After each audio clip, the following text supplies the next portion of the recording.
여러분들은 우리 예수님께서 여러분들 각자에게 기대하시는 그 최고 수준의 상태, 내가 너희들이 정말 이런 수준까지 올라가면 참 좋겠다 라고 생각하시는 그런 모습은 어떤 모습일 거라고 생각하십니까?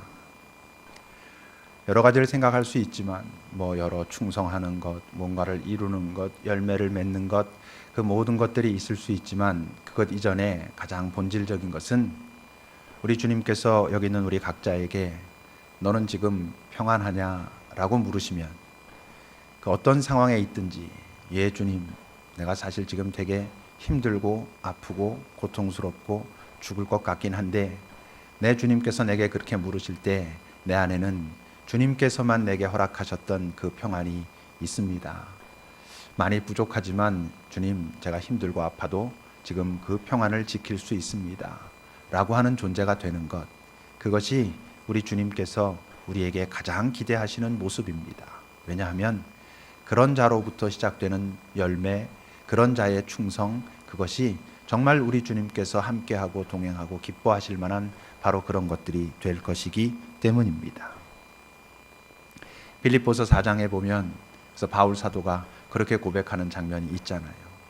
내가 모든 상황에 있든지 자족하는 법을 배웠다라고 오늘 바울 사도가 그 빌립보서 4장 11절 12절에서 말하고 있는 것입니다. 내가 비천에도 처할 줄 알고 풍부에도 처할 줄 알고 어떤 상황 속에 있든지 내가 충분히 잘 버텨낼 수 있는, 감사할 수 있는 그런 내가 힘을 가지게 되었다라고 말하는 것입니다. 그러니까 저 바울 사도의 고백이 뭡니까? 비천에도 처할 줄 알고 풍부에도 처할 수 있다는 것은 내가 어떤 상황 속에 있든지 그것이 다 좋아 그러진 못하겠지만 내가 여전히 그 상황 속에서도 감사할 수 있고 만족할 수 있고 그렇게 할 수 있는 그런 능력의 사람이 되었다라고 말하는 거고, 우리 주님께서 우리 각자에게 기대하시는 가장 멋진 모습이 있다면 바로 저런 고백을 우리도 할 수 있는, 내가 어떤 상황 속에 있든지 그 상황 속에서도 주님이 나와 함께하고 계신다고 한다면 내가 평안할 수 있는 이제 그런 내공이 쌓였습니다 주님이라고 말하는 그런 모습일 것입니다. 그러려면 어떻게 돼야 되겠어요? 우리 각자가 가지고 있는 그 행복의 기준, 그것이 다 달라져야 하는 것이죠. 변해야 하는 것이죠. 사실 사람들이 행복이라고 하는 단어를 쓰지만 그 자기가 행복하게 되는 기준이 다 다릅니다. 어떤 사람은 그저 자기네가 조금 가난하고 어려워도 내 자식이 공부 잘하고 이러면 우리는 행복해, 이럴 수 있는 사람들이 있는가 하면, 또는 자식이 공부 좀 못해도 내 사업이 잘 되고 돈을 잘 벌면 그것으로 행복하다고 생각하는 사람들도 있고, 그런데 오늘 바울이 말하고 있는 것과 같은, 또는 우리 주님께서 우리에게 평안하냐라고 말씀하실 때 쉽지 않지만 하나님, 제가 그 평안을 놓치지 않을 수 있습니다 말할 수 있는 존재가 되려면 어떻게 돼야 되겠습니까? 우리의 행복의 기준이 상황이면 안 되는 것이죠. 비천할 때는 행복할 수 없고 풍부할 때는 행복할 수 있습니다 라고 말한다면 그는 어떤 상황에서든 평안하냐라고 물으실 때 네 라고 말할 수 없는 것이죠. 그렇다면 행복의 기준이 뭐가 되어야 되겠습니까? 내 지금 상황과 관계없이 지금 나 있는 이곳에 내 주님이 나와 함께하고 계시는가, 나를 도우시는가, 나를 위로하시는가, 나를 격려하시는가 하는 그것이 행복의 기준이 돼야 어떤 상황 속에서도 평화로울 수 있는 것이죠. 그래서 바로 우리의 찬송에도 있는 것처럼 높은 산이 거친 들이 초막이라 궁궐이나, 그 다음에 뭐죠? 내 주 예수 계신 곳이 그 어디나 하늘나라, 하나님의 나라, 평화의 나라, 이렇게 말하는 것입니다. 거기가 높은 산의 그 힘든 상황이든 아니면 거친 들판이든 초막이든 궁궐이든, 다시 말하면 뭐예요? 상황과 관계없이 내 주님이 나와 함께하고 계시다면 그곳에서 나는 하나님의 나라를 경험할 수 있다라고 고백하는 것이죠. 그때 슬픔, 아픔, 그것이 꼭 좋아서가 아니라 내게 다가온 것이라면 그것을 수용하는 것입니다. 내가 이것을 치울 수 없다면 주님, 내가 이것을 짊어지고 가겠습니다. 나와 함께 하시는 주님께서 이것을 짊어질 수 있는 힘을, 용기를 허락해 주십시오 라고 말하고 그것을 받아들이는 것이죠. 때론 실패하고 외로울 때에도 절망하지 않는 것이죠. 지금 실패 때문에 내가 힘든 거 맞지만, 외로워서 외로운 거 맞지만, 그렇지만 다 끝났다라고 절망하지 않을 수 있는 것이지요. 이런 말씀을 들을 때면 어쩌면 지금 여러분들 중에 어떤 분이 정말로 극단적인 아픔과 어려움에 놓여 있을 때 그런 마음이 일어날 수 있습니다. 그게 말은 참 멋있고 좋은데, 강단 위에서 말하는 건 참 괜찮은데 그게 현실적으로 가능한 줄 압니까? 목사님이 내 상황 대보십시오, 이렇게 말씀하실 수 충분히 있습니다만, 저도 그런 경험 여러분 해봤습니다. 정말 죽을 것 같고, 아니 죽는 게 나을 것 같고, 즉각적으로 일어나진 않죠. 우리가 다 부족하니까 그런 상황이 딱 다가왔을 때 괜찮아 이러긴 물론 어렵지만, 그 속에서 내가 무언가를 보게 되면 내 주님이 지금 이런 나를 참으시는구나, 또는 기다리시는구나, 나와 함께 하시는구나, 나를 격려하시는구나, 나를 기뻐하시는구나. 그 모습이 어떤 모습이든, 그것이 회개를 통해서 일어나든 내 주님께 간절한 기도 속에 그분이 지금 나와 함께 하시고 내가 너를 지금 기뻐하고 있어 라고 하는 음성을 들은 모습이었든, 하여튼 무엇이든, 다른 말로 하면 영적인 눈이 떠지면 그때는 여러분 그것이 가능할 수 있다는 것이죠. 지난주에 우리가 나눈 말씀으로 말하면, 내가 지금 머무르고 있는 자리와 진짜 머무르고 있는 자리, 그저 야곱이 머물렀던 자리는 그냥 눈으로 볼 땐, 상황으로만 볼 때는 거칠은 들판에 아무도 자기를 보호하거나 함께하는 이 없이 외롭고 힘든 자리였지만, 실제로 거기엔 하나님의 천사들이 그와 함께 있었던 바로 그 자리였던 것처럼, 야곱이 그런 자리라는 것을 깨닫고 알고 난 다음엔 훨씬 더 살만해진 것처럼, 그 안에 평화가 있었던 것처럼 우리도 그럴 수 있다고 하는 것이죠. 16절을 보십시오, 여러분. 야곱이 잠이 깨서 말합니다. 여호와께서 과연 여기에 계시거늘 이라고 말하는데, 여러분 지금 이 여기가 어디입니까? 홀로 있는 자리입니다. 아주 불편하고 고통스러운 자리입니다. 두려운 자리입니다. 후회도 있고 죄책감도 있는 자리입니다. 이 시간만 조금만 지나면 괜찮다는 뭐가 보입니까? 아니요. 미래에 대해서도 생각해 봤자 두렵고 막막하고 그런 답답한 그런 자리입니다. 근데 우리는 문제는 뭐냐 하면, 이런 상황에 놓여 있을 때 우리의 관심은 다 어디에 가 있냐면, 즉각적인 해결책, 어떻게 하면 빨리 이 자리에서 벗어날 수 있는가에만 우리는 골몰하게 됩니다. 근데 여러분, 왜 우리가 죽을 것 같이 힘이 듭니까? 그 상황이 힘든 것도 힘든 거지만 그 상황에서 빠져나갈 구멍이 보이지 않아서 우리가 힘든 것입니다. 3일 있으면 괜찮아져, 요거 요렇게만 하면 되는데 어떻게 하면 금방 돼 라고 한다면 그렇게 죽을 만큼 힘들겠습니까? 아무리 생각해봐도 해결책이 보이지 않으니까, 해결될 것 같지 않으니까, 그러니까 고통스러운 것이죠. 근데 우리가 연약해서 그런 상황에 놓이면 우리의 모든 관심이 빨리 이것을 어떻게 해결할까에 가 있습니다. 근데 어떻다고요? 실제 답은 다른 곳에 있다고요. 오늘 보면 다시 16절 17절을 보면, 여호와께서 바로 여기 계시거늘 내가 알지 못하였도다. 이에 두려워하여 이르되 두렵도다. 이곳이요 여기가 하나님의 집이고 하늘의 문이었구나라는 걸 깨달은 것이죠. 상황이 변했습니까? 아니, 변하지 않았습니다. 근데 그가 무엇을 알았습니까? 여기 하나님이 계시다는 것을 알았습니다. 그리고 어떤 마음이 올라왔습니까? 깊은 두려움. 그 두려움이 어떤 두려움이라고? 이전까지 내가 가지고 있었던 홀로 있는 사람들의 공격 때문에, 상황이 해결되지 않을 것 같은 것 때문에 두렵고 불안했던 그 모든 두려움과 불안함을 없애는 새로운 두려움, 이 두려움이 우리를 살게 하는 것이지요. 이제 다음 주면 우리 교회가 13년이 됩니다. 여러분, 교회 사명이 뭐라고 생각하십니까? 교회 사명은 명확합니다, 여러분. 뭐냐 하면, 이 땅에 있는 모든 사람들에게 예수 그리스도의 평화를 전하는 것, 그의 쉼을 전하는 것, 그래서 그 평화와 쉼을 이 땅에 있는 모든 사람들이 맛보게 하는 것.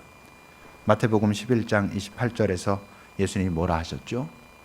수고하고 무거운 짐진 자들아 다 내게로 오라, 내가 너희를 쉬게 하리라 하셨습니다. 근데 어떻다고요? 수고하고 무거운 짐진 자가 지금 여기에서 몇 명쯤 있고 몇 명은 수고하고 무거운 짐 지지 않은 사람들입니까?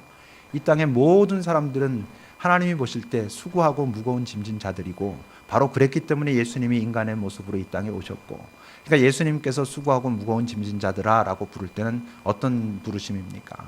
이 땅을 살고 있는 모든 사람들아 라고 부르시는 것입니다. 내게로 와야 너희들에게 진짜 평화가 있어. 잠깐 상황이 괜찮을 때는 괜찮아 그랬다가 또 금방 그것이 뒤바뀌고 나면 죽을 것 같아지는 그런 평화가 아니라 내 안에 들어와야 진짜 쉼과 평화가 있어 라고 말씀하신 것이고, 우리가 이 땅에서 전해야 하는 교회의 사명은 바로 그것이라고 하는 거지요. 자칫 잘못하면 우린 그저 예수 그리스도의 복음을 전한다는 것이 예수 믿으면 죽어서 천국 간다 이렇게 말하기 쉽고, 그 말이 틀려서가 아니라 그 말이 어떻게 들리고 본인들도 어떻게 생각할 수 있냐면, 그래서 이 세상은 빨리 피해야 하고 빨리 끝나야 하고 빨리 천국에 가야 되는, 그래서 그런 복음성가 있잖아요. 죄 많은 이 세상은 내 집안이네 그런 찬송이 있어요. 여러분, 이 세상에 죄 많고 아프고 평화가 없기 때문에 평화를 안 자들을 이 땅에 살려두신 것입니다. 그러니까 이 땅에서 교회의 사명은, 예수 믿는 자들의 사명은 이 죄 많은 세상을 어떻게 해서든 이겨내서 빨리 하나님 나라 가야지, 이런 죽고 나서 천국 가는 그런 것이 아니고 이 땅에서 천국을 사는 것이죠.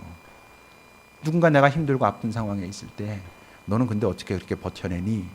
너는 어떻게 네 안에 아직도 그런 평화가 있을 수 있니? 라고 물었을 때 우리가 말해야 되는 것은 어떤 것? 내가 아직 결코 쉽진 않지만 이렇게 평안을 지키고 있을 수 있는 건 영원한 나라를 허락하신 그 주님의 하나님의 나라가 지금 이 순간에도 내 안에 있거든. 힘들고 정말 아프긴 하지만 그 나라가 내 안에 있으므로 내가 소망을 잃지 않고 지금 살아갈 수 있어 라고 말할 수 있는 것. 사람들이 처음엔 그게 말이 돼? 하지만 그 삶이 계속 지속되는 것을 보고 도대체 그게 어떻게 가능하니? 라고 궁금해하게 하는 것. 그래서 죽어서 천국 가는 게 아니라 이 땅에서 천국을 맛볼 수 있도록 우리가 그런 존재가 되는 것.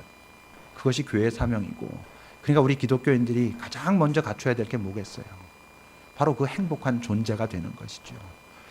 아까 바울이 말했던, 내가 비천에도 처할 줄 알고 풍부에도 처할 줄 알고, 비천이 꼭 좋은 것은 아니지만 내가 지금 그럴 수밖에 없다면 그것을 인정하고 받아들이는 것, 거기서 하나님을 더 깊이 만나는 것, 그의 자비와 그의 긍휼과 그의 동행을 또 새롭게 경험하게 되는 것. 그럼 그렇게 말할 수 있는 존재가 우리가 가장 먼저 되어야 하는 것이죠. 그래서 저는 여기 있는 우리들이 이 급식교회에서 베델을 경험할 수 있기를 바라요. 그냥 급식교회라고 하는 그곳이 그저 내 상황과 전혀 다르지 않는 그런 자리일 수도 있고, 또 어떤 사람들에겐 이 급식교회가 베델이 된다는 게 뭐예요? 하나님의 집이 되는, 다시 말하면 내가 지금 세상에서 살아가고 있는 그 삶의 현실이 아닌 진짜 내 현실이 뭔가를 볼 수 있게 되는, 하나님이 나와 함께 하고 계시는 게 맞지가 아주 잘 확인되는, 그래서 이곳에서 경험한 그 베델이 우리의 삶의 모든 현장과 우리의 가정에게도 그것이 전달될 수 있는, 그래서 내가 가는 모든 곳이 베델이 되게 하는 그 출발점이 되기를 정말 간절히 바랍니다. 그런데 베델, 하나님의 집은 하나님 혼자 만드시는 게 아니라는 것이죠. 오늘 본문 18절, 19절을 여러분 보세요. 야곱이 이제 그렇게 놀라고는 아침에 일찍이 일어나서 자기가 베개로 삼았던 돌을 가져다가 기둥으로 세웁니다. 그 위에 기름을 붓습니다. 그리고 나서 그곳 이름을 베델이라 하였다 합니다. 그 전까지는 루스라는 거죠. 그러니까 실제적으로 말하면 지금 야곱이 이곳에 갔을 때 지금 현재 이 땅의 이름은 뭡니까? 루스입니다. 루스인데 거기서 야곱이 하나님을 경험하고, 하나님을 경험한 후에 거기다 기름을 붓고, 그리고 나서 거기를 베델, 하나님의 집이라고 말한 거죠.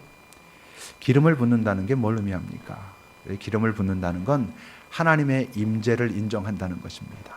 하나님의 임재를 인정한다는 뜻은 다른 말로 하면 우리가 사용할 수 있는 가장 분명한 단어는 하나님을 예배한다라는 것입니다. 그러니까 여러분, 루스는 어디? 그냥 그가 있는 상황, 그 루스를 베델로 만드는, 진짜 자기가 있는 것이 무엇인지 하나님께서 함께 하시는 그 땅으로 만드는 필수적인 게 뭐라고? 예배입니다. 그래서 여러분, 예배는 그냥 우리가 습관적으로 일주일이면 한 번씩 드리는 그런 것이 아니고 정말 우리 존재의 본질을 확인하는 그런 자리라는 것을 기억하셔야죠. 물론 우리의 모든 삶의 일상에서 드리는 순간순간의 예배도 중요하지만 공동체가 함께 모여서 드리는 이 예배의 소중함을 절대로 놓치면 안 됩니다. 안식일은 뭐라 그랬죠? 안식일은 창조 질서로 보면 그 마지막 날입니다. 그래서 하나님께서 안식일을 말씀하시면서 너희들 나를 기억하라 하셨죠. 나를 기억하되 어디에 더 거긴 중심이 있는 거냐 하면, 무게가 있는 거냐 하면 하나님께서 하신 일에 더 무게가 있는 것입니다. 그 말씀에서 두 번 말씀하셨다 했죠. 한 번은 뭐로? 내가 창조를 마치고 나서 쉬었는데 너희들도 그것을 기억하고 나와 함께 쉬자, 이렇게 말씀하셨고, 또 한 번은 뭐? 내가 구원을 이루고 출애굽한 후에 구원을 이루고 내가 쉬었으니 너희들도 나와 함께 쉬자라는 것입니다. 그래서 일주일의 마지막 날 하나님께서 하신 일을 기억하면서 쉬는 것이 안식일의 의미였습니다. 근데 주일은 뭐라고? 안식일 다음 날. 안식일 다음 날은 창조 질서로 보면 그 한 주간의 첫날, 그 첫날 부활의 예수를 기억하며 하는 것이 예배입니다. 우리가 주일에 드리는 예배. 그러니까 안식일은 주를 기억하되 주께서 하신 일에 더 무게가 있다면, 주일은 그 첫날 드리는 거니까 물론 그분께서 하신 일을 기억하죠. 예수님께서 나를 위해 하신 일을 기억하고 예배하지만 어디에 또 무게가 있냐면 앞으로 하실 일, 한 주간의 삶에 대한 그런 무게가 있는 것입니다. 그러니까 우리가 예배드리고 가장 마지막에 하는 게 결단의 찬양을 부르죠. 결단의 찬양이란, 이제 한 주간을 내가 주님 앞에 예배하며 시작하는데 나도 주님께서 이제 하시려고 하는 새 창조에 저도 동참하겠습니다라는 것을 의미하는 것이고, 그러니까 우리의 예배는 한 주간을 시작하는 첫 순간 하나님 앞에 나를 드리고 이제 주와 함께 동행하며 내가 살겠습니다라고 하는 것을 의미하는 겁니다. 그러니까 이것이 우습게 여겨지면 안 되는 것이죠. 정말 간절한 마음으로 나의 모든 것을 다하여 그분께 드릴 수 있어야 한다고 하는 것이죠. 자, 이제 베델을 경험한 이 야곱이 하나님 앞에 서원을 합니다.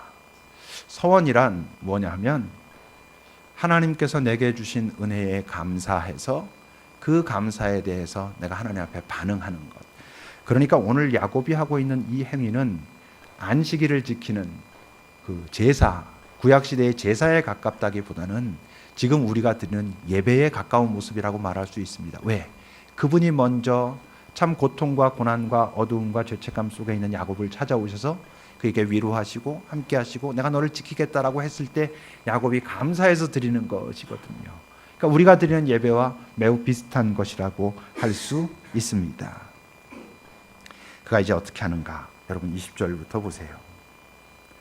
야곱이 서원합니다.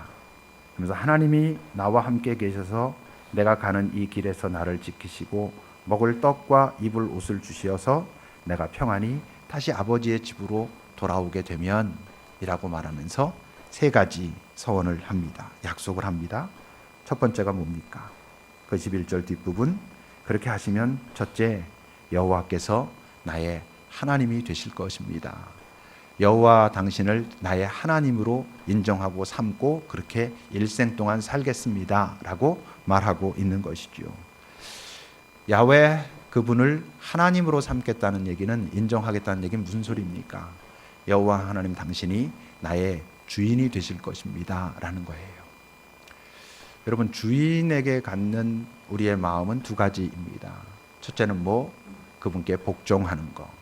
그분께 복종한다는 뜻은 내 뜻을 따라 살지 않고 당신 뜻을 따라 살겠습니다 라고 하는 게 그분을 주인이라고 인정하는 거죠. 주기도문으로 말하면 아버지의 뜻이 하늘에서 이루어진 것 같이 이 땅에서도 당신의 뜻이 이루어지길 바랍니다 라고 말하는 건데, 그거의 전제는 뭐예요? 내 뜻을 내려놓겠사오니 이제는 아버지의 뜻이 내 안에 이루어지기를 바랍니다 라고 하는 그런 고백이거든요. 그러니까 하나님, 야훼 하나님을 나의 주인으로 삼겠다고 하는 것은 그분께 복종하고 그분께서 원하시는 길을 따라가겠다는 것이고, 두 번째 또 그분이 주인이라는 것은 어떤 의미가 있어요? 당신께 의존하겠습니다 라는 거예요. 이 세상과 사람과 상황을 의존하지 않고 하나님을 의존하겠습니다. 그렇기 때문에 바울의 고백이 나오는 것이죠. 당신이 나를 비천에 처하라 한다면 그 속에 내 주님이 지금 그곳에 계시면서 아직은 나랑 여기 함께 머물자라고 하시면 무조건 빨리 이 비천은 나쁜 것이니까 어떻게 하면 벗어나지가 아니라 나를 지금 이곳에 두셨다면 이곳에 두신 이유가 있을 것이라는 것을 믿고 그분과 함께 그곳에서 버텨내는 것, 거기서도 감사할 줄 알고 만족할 줄 아는 그런 존재가 되는 것, 그게 하나님을 주인으로 인정한다고 하는 것입니다. 시편의 이야기로 하면 뭐예요? 여호와는 나의 목자이십니다라는 것입니다. 당신이 나의 목자이심으로 당신께서 인도하시는 대로 내가 따라갈 것이고 당신이 나에게 먹으라 하는 그것을 내가 먹으며 살겠습니다라고 하는 고백이 여호와가 나의 주인, 여호와 하나님 당신이 나의 하나님이 될 것입니다라고 하는 지금 야곱의 고백인 것이죠. 근데 어떻다고?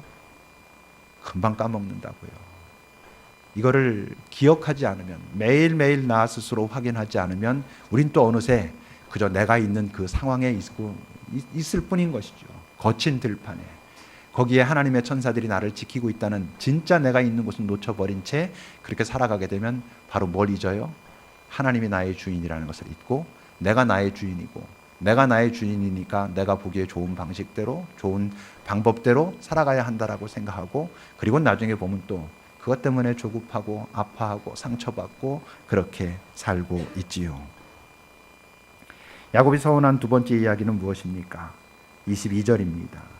두 번째는 내가 기둥으로 세운 이 돌이 하나님의 집이 될 것입니다 라고 지금 말합니다. 그래서 우리가 지난번에 본 것처럼 나중에 이곳에 와서 하나님의 집을 세우고 베델이라 하였더라 하는 얘기가 뒤에 가면 다시 나오지요. 우리는 이 돌을 어디에다 세워야 하겠습니까?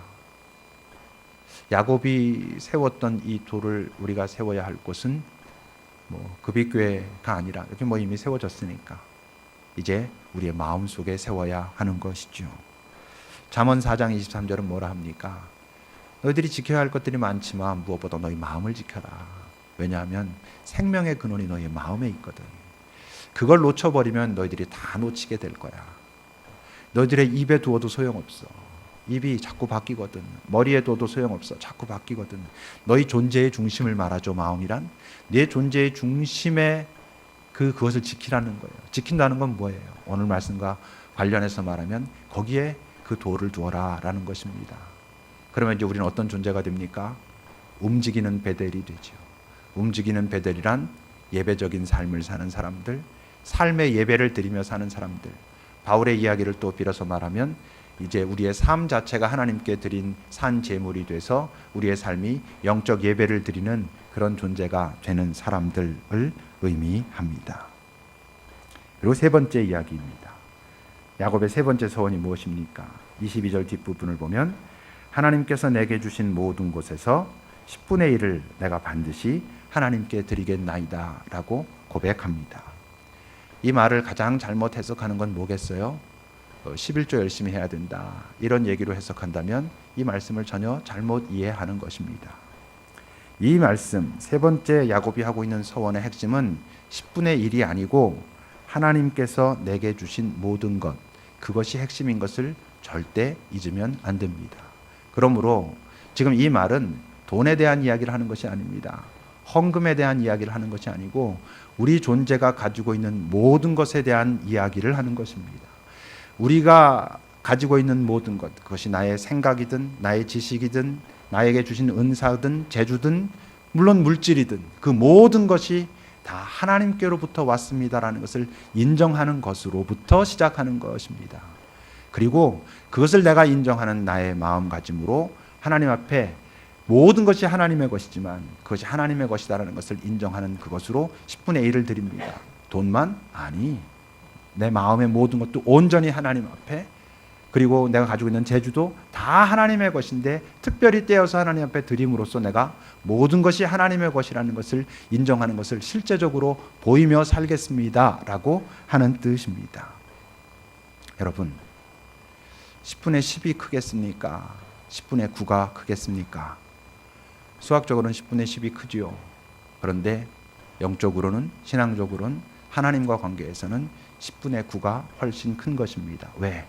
10분의 10은 내 것이고, 그래서 내가 그것을 지키고 내가 그것을 사용하고 내 마음대로 하는 것이라는 의미고, 10분의 9는 하나님의 것이라는 뜻이니까 그 하나님의 것이라고 하는 그 내 마음을 표현하는 것으로 내가 10분의 1을 하나님 앞에 떼어드리고, 그리고 20분의 9도 내 것이 아니라 하나님께서 내게 맡기신 것, 그러니까 이것을 사용하는 모든 것에, 돈이건 내 삶이건 내 재주건 그 모든 것에 하나님께서 함께 하신다는 것을 기억하고, 그러므로 하나님께서 지키신다는 것을 믿고, 하나님께서 풍성케 하실 것이라는 것을 믿고, 하나님께서 이것이 어디에 사용되기를 원하시는가를 기억하면서 살아가기 시작하는 것. 그래서 여러분, 틀림없이 10분의 10보다 10분의 9가 더 크게 돼 있습니다. 오늘 야곱이 이 세 가지 서원을 하는 자리가 어디예요? 베델이에요. 루스에서 하고 있는 게 아니라 베델에서 하고 있어요. 그건 다시 말하면 무슨 뜻이냐면 하나님으로 충만한 가운데 지금 이 세 가지 서원을 하나님 앞에 하고 있어요. 다른 말로 하면 하나님께서 야곱에게 주신 마음이라고 하는 뜻이에요. 만약 그렇다면 그건 또 어떤 의미겠어요? 우리가 이 땅을 살면서 하나님께서 주시는 행복을 누리기 위한, 하나님께서 주시는 행복이 앞에서 지난주에 뭐라 그러셨어요? 첫째는 내가 누가 보더라도 네가 복받은 자, 복된 자라는 것을 다 알게 하겠다. 두 번째는 너를 통해서 나의 모든 복과 사랑과 평화가 이 세상으로 흘러가게 하겠다. 세 번째는 네가 무엇을 하든지 어디에 있든지 내가 너를 지킬 것이다. 때로 네가 잘못하고 실패할 때에도 내가 너를 떠나지 아니할 것이다. 라고 한 그 온전한 평화의 삶, 주께서 나와 함께 동행하시는 삶을 살고자 한다면 여러분 지금 야곱이 하고 있는 이 세 가지 서원을 여러분들도 기억하셔야 됩니다. 여러분들도 과연 정말 여호와 그분이 나의 주인이 맞는가? 내 마음속의 중심에는 다른 것이 아니라 내 자아나 이 세상에 대한 욕망이 아니라 하나님이 계시는가?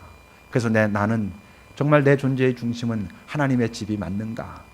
그리고 내게 하나님께서 모든 것을 허락하셨다는 것을 나는 인정하는가?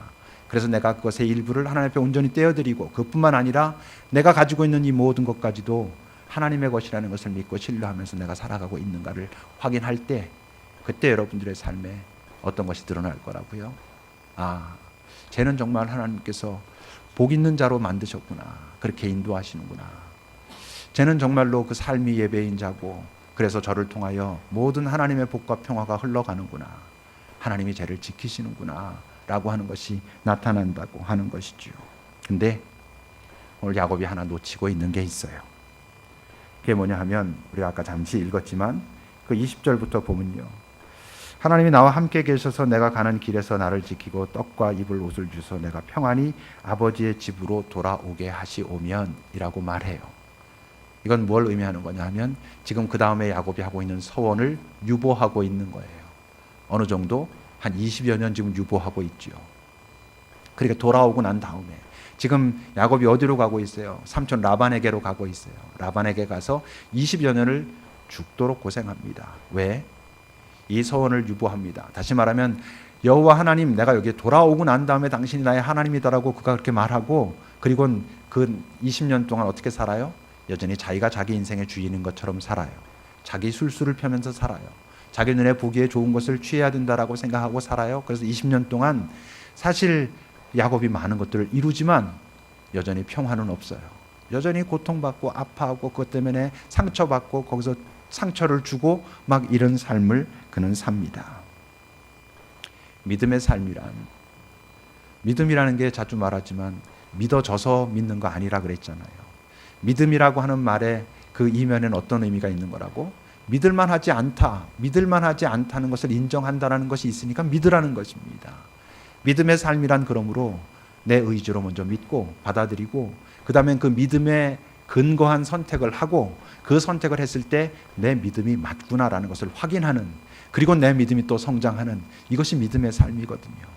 그러니까 우리 주님께서 먼저 믿으라 말씀하시고 내가 너와 함께 하겠다라고 하는 것은 네가 내 말을 믿고 따라오면 결코 네 믿음이 틀리지 않다는 것을 확인하게 될 것이다 라고 말씀하시는 것을 의미해요.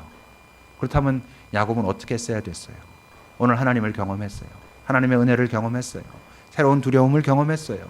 이전에 가지고 있던 두려움이 훨씬 작아지는 경험을 했어요. 그리고 그가 서원을 했어요. 그럼 어떻게 했어야 될게요?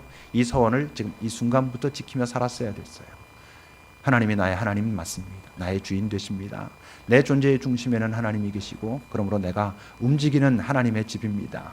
그리고 내가 가진 모든 것은 하나님께서 내게 허락하시는 것이고 허락하실 것입니다 라는 것을 믿고 살았다면 그는 앞으로 살아갈 그 20년 동안도 분명히 하나님과 동행하는 그런 삶을 살았을 거예요. 이제 우리 급입교회 다음 주에 이제 제가 설교 안 해서 다른 분이 오셔가지고 설교하시거든요. 오늘 미리 잠깐만 얘기하면, 저는 여기 있는 모든 분들이 아까도 잠시 얘기했던 것처럼 이 자리가 베델이구나 하는 것을 항상 깊이 체험하실 수 있기를 바라요. 아, 하나님이 지금 이곳에 계시는구나. 내 삶의 현장에도 하나님이 계시는데 내가 그것을 알지 못해서 그렇게 두려워하고 초조하고 조급하며 살았구나라는 것이 이 자리에 와서 예배할 때마다 확인되는, 그래서 새로운 힘과 용기를 얻게 되는 그런 삶을 살 수 있게 되기를 바랍니다. 그리고 그뿐만 아니라 오늘 야곱이 했던 이 소원을 자신의 소원으로 받아들이고, 야곱은 20년이나 유보했지만 여러분들은 바로 오늘부터 그것을 자기의 소원으로 살아갈 수 있기를, 그리고 결국 이 세상에 사는 동안 하나님께서 복된 자로 삼으셨구나라고 사람들이 인정하게 되는, 저를 만나면 내게 평화가 오는구나, 평화를 저를 통해서 내가 전달받을 수 있구나를 알게 되는, 그리고 어떤 상황에도 하나님께서 나와 동행하신다는 것을 나도 알고 세상도 알고, 그래서 결국 세상이 나를 통해서 하나님을 알게 되는 그런 사람들, 그런 사람들이 모인 교회 되기를 아마 하나님께서 오늘도 우리에게 기대하고 계실 것입니다. 기도합시다. 이 시간 우리 마음속에 좀 물어보시죠. 정말 내 존재의 중심에서 하나님은 나의 주인인가? 그리고 나의 안에 나는 하나님을 모신 움직이는 배들로 살고자 하는가? 내가 가진 모든 것이 하나님께로부터 왔다는 것을 나는 인정하는가? 그래서 하나님 앞에 정직하게 내가 그것을 인정하는 삶을 살고 있는가? 여러분 잘 돌아보시면서 하나님, 야곱의 이 소원이 나의 소원이 되게 하옵소서. 나의 소원으로 삼겠습니다. 나를 인도하소서. 힘과 지혜와 용기도 주옵소서 라고 잠시 기도합시다.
하나님, 사실 우리의 삶의 경험을 돌아보면 조금만 더 빨리 깨달았다면 그렇게 힘들어하진 않았을 텐데 하는 경우들이 얼마나 많은지요.